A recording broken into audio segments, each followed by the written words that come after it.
Hello, it's your cosmic bestie Tristan. And I wanted to just do like a timeless message, connecting to the angels and to just like unconditionally loving energies that can be from the earth or galactic or whatever, and connecting to the guides of whoever watch this video to deliver a message to you for your greatest highest good. So thanks for tuning in. I would love it if you could do the whole comment, like, and subscribe thing, so this message can reach all of those that it's meant to. And let me know if this resonates with you or not, or anything like that. So it's raining, and I was like, feels like a good day for a rainy day message. So I'm going to start actually with my Healing Waters Oracle deck and just see what comes through. Okay, I'm going to do one more shuffle. And then I'll keep going.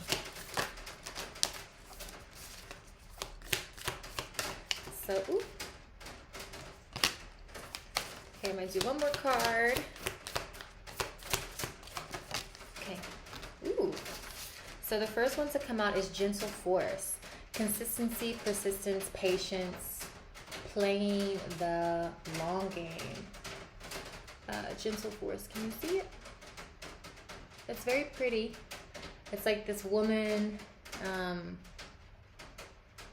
it's almost like it's a hag stone, a stone of protection. I believe it's called a hag stone, where there's like a hole in the middle and then water will flow through it, and it's considered like a really lucky and protective stone. The next card that came out was the Water Carrier. What really matters, reflect, reprioritize. So we can see these hands like holding up this almost like a vision of something, like a reflection. Because it's just the same woman reflecting back to herself. And then the next card that came out was really interesting, is the Water Oracle.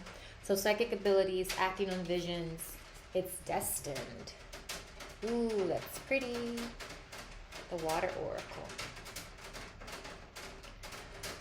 And so I'm feeling like consistency is key here. It feels like maybe there's a bit of a guidance or a call to kind of look at things from a broader perspective and look at things from a longer term perspective. And even it feels like maybe you're getting some guidance at this time. Maybe you're getting maybe you're having like prophetic dreams or something.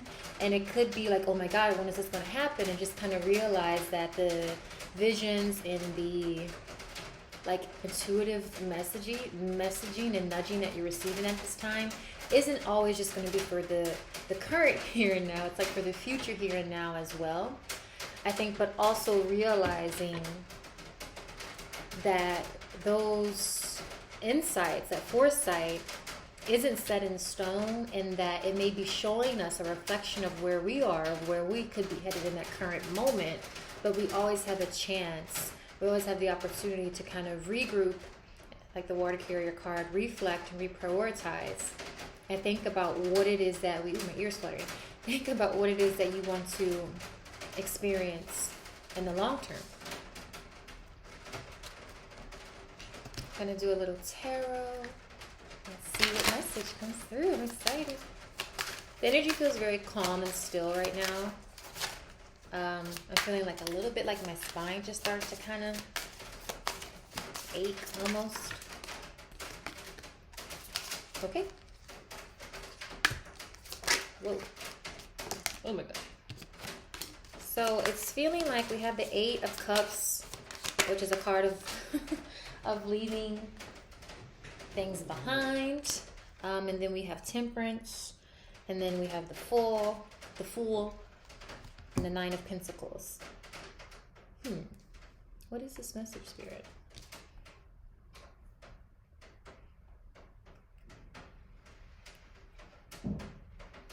Okay. Yeah. Okay. I'm feeling like we're venturing into new territory, and It feels like it might be time to really, I'm hearing call on the angels, to really let an angelic presence show you the way. To maybe even think about the angels in a new way and rethink what an angelic connection can be like, what it can feel like, and how it can, I'm hearing, pertain to like matters of the heart, or just like even your everyday, I'm hearing like material world. That there can be this angelic presence, which is Temperance is also part of an angelic presence of that kind of bringing spirit into material, and then kind of like materializing the spirit, that flow. You can see she's kind of pouring one vessel into the other. And it feels like there are new treasures to be felt with not only your angelic, but like with your spirit guide connection. Okay. Look. Yeah, Page of Chalices, Page of Cups. This is a new relationship. This is like you can have a whole there. It feels like there's a different type of relationship that can be had with yourself, and particularly with your guides. I wonder how this is relating to those first couple cards you started with, like consistency, persistence, and patience. And maybe, oh yeah, well yeah, like that intuitive nudging in those guides, and even realizing the connection that you do have, and and trusting that more. This might be very short. This might be a very short message. Yeah, it feels like maybe you're even thinking about it, or there's things that you consider, or you'll get guidance and you're like, well, how do I incorporate this into my world? And it feels like the message here is you can incorporate it by freeing your mind. You can incorporate it by removing the limitations that something can or cannot happen, because you are like this eternal infinite being. You are an extension of the all. You are connected to these realms that are here to help you, and here to help you evolve and expand your awareness. With the moon at the bottom of the deck. Yeah, it feels like there's like a time to shed what you think your connection with your guides can be like. Can we go into more depth with that, please? Spirit? Yeah. So it feels like maybe there's some illusion, maybe there's some distortion, maybe there's even like a little uncertainty. You're like, I don't know which way to go. I don't know how to begin to trust what I'm feeling, or trust this guidance, or incorporate it. So so it feels like the Queen of Wands is really interesting, because the Queen of Wands I like because she's usually always pictured with like a familiar, or pictured with a cat or something, and that is indicative of kind of incorporating. It's usually a black cat. It's usually can be indicative of incorporating the shadow, of embracing the shadow, and realizing that you can evolve out of the shadow, and that it doesn't have to be like, oh my god, the shadow's just dead and left it behind. It's something that has evolved, and you shifted, and you've grown from that shadow experience. So it feels like maybe there is a call. I'm hearing like shadow, like work, meditation. Yes, the Two of Cups. Yes, this is coming into alignment with all aspects of yourself. It's even like maybe thinking of yourself as if, looking at yourself as if you were your own guardian angel. Wouldn't you just love you so much and unconditionally? Wouldn't you just like want to support you? And allowing yourself to take on that perspective, I think, will bring in a lot more tenderness. And the Eight of Wands just fell. And a lot more clarity.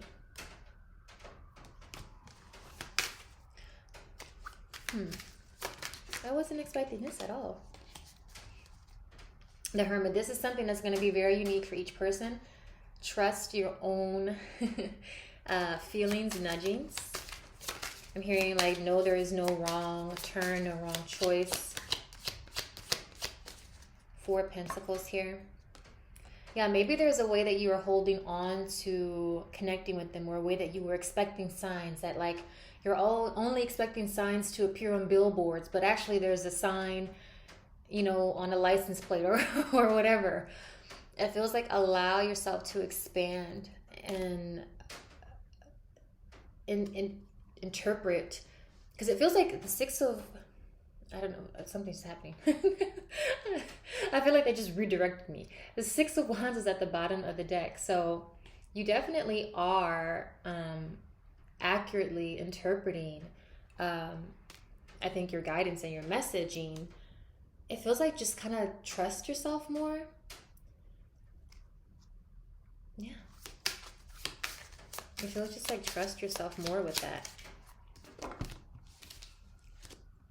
This might be maybe like a couple more cards, but I hope this was helpful. Well, I'm gonna trust it was helpful. I gotta walk it like I talk it. Okay. The ever unfolding rose, cracked open. It's happening for you, not to you. So realizing that everything that's happening in our lives, we might even like be at this point now in our awareness, it like wants to focus, and then it just, I feel like it, there we go. It's so bright, I think like the camera gets a little confused. But even that, like that brightness, letting your brightness shine through no matter what is happening, and realizing everything is happening for your awareness, for your expansion of your consciousness, for you to expand into this like beautiful, enlightened being that you already are. And just keep in mind, where could you be leaking some energy? Where could you really call back your power, call back your power? What cords could be cut?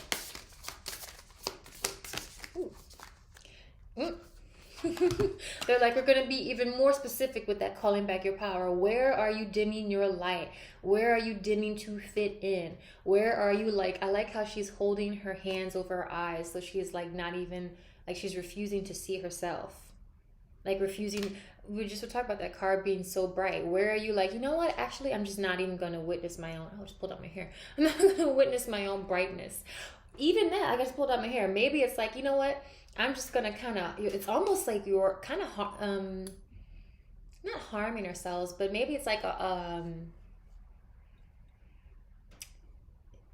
it's a way of denying ourselves of the possibilities available to us when we deny our own light. When we dim our light, the top of my head is tingling. when we dim to fit in, when we go along just to get along, but instead we have this opportunity to reflect on what really matters, to act on those psychic visions, on those psychic abilities, to say the thing that you're like, I don't know why that popped in my head. I don't know why I want to say this kind of thing that's maybe random, or maybe you're like, I don't know. Maybe there's like this guidance that's ready to really lead you a bit more, and not even lead you, to co-create with you more. A question that I've been asking my guys that I really like is, I'm like, what role, what action, what mindset can I take that will really put me into alignment with the co-creation with you? And I ask my guides that, for the greatest highest good and my highest good. So let's do that right now for whoever's watching this. What role, what action, what mindset can whoever is watching this consider that may bring them into more alignment with their role as co-creator of their reality and co-creator of this kind of collective experience, heaven on earth experience? I'm excited to see what comes through with this. Okay. Honor your emotions. Oh, it's so pretty. She's so gorgeous. Honor your emotions. Honor your emotions. We cut the deck on watch your thoughts. As we honor those emotions, watch those thoughts. I love the little infinity above her head. I love how her hair, and her hair almost becomes like it's like these energy tendrils. Oh, and look how they're connected to like each little orb of a thought and an emotion and a feeling and like a energetic potential, right? I like to view creation this way, like there's just energetic potentials all around us. And it's up to us to log in, to tap into those potentials. And we tap into them by coming into resonance with them, with our thoughts, with our emotions, with our actions. And repeatedly over time, we would start to merge and really enter into these energetic potentials and fields. So watching our thoughts, honoring our emotions, and I think the combination of emotion with thought is a really powerful one to observe that. This comes with a little book, which I don't know where I put, that I wanted to read. Oh, it's right here. I wanted to read Honor Your Emotions. Your emotions are great wisdom keepers that guide you through the mysterious realms of the sacred feminine. Your feelings are messengers of valuable information. Do not fear the message these emotions are trying to deliver. Excuse me. They are not trying to harm you. They just want to be felt. In your world, you have been trained to push your feelings away, and this has caused great imbalance. Your feelings are sacred. Honor them and know that it is okay to feel hurt or angry. The emotional body is often misunderstood and needs your light to shine into the darkness. Because some of your emotions are painful, it is easy to be afraid of them. Feelings seem to come unbidden and unpredictably in any given moment, but we grandmothers know that feelings are much wiser than that. They appear for a reason. Let the feelings flow through you, grandchild. Emotions come in waves and peak and flow like the ocean. Oh, ocean water, haha, I like that. Feel them all the way through to the end. We promise they will end. The Creator gave you the emotional body to remind you when you have forgotten your connection to the love of creation. Connect now and feel our loving embrace. We are always with you. At the bottom of the deck is it's time for ceremony. So maybe there's some time, maybe there's some needed time for celebration and of honoring, of ritual. We have a full moon coming up. And I think ceremony and ritual is kind of somewhat of a lost art, at least where I am in the States, at times, in the overall collective. And yet we kind of are participating in ceremonies and rituals unknowingly. So a really intentional ceremony, that can be anything. It can be celebrating anything. It can be releasing anything. But I think ceremony with honoring emotions and watching the thoughts and really reflecting on what's important for us in our long-term creation is some very powerful guidance.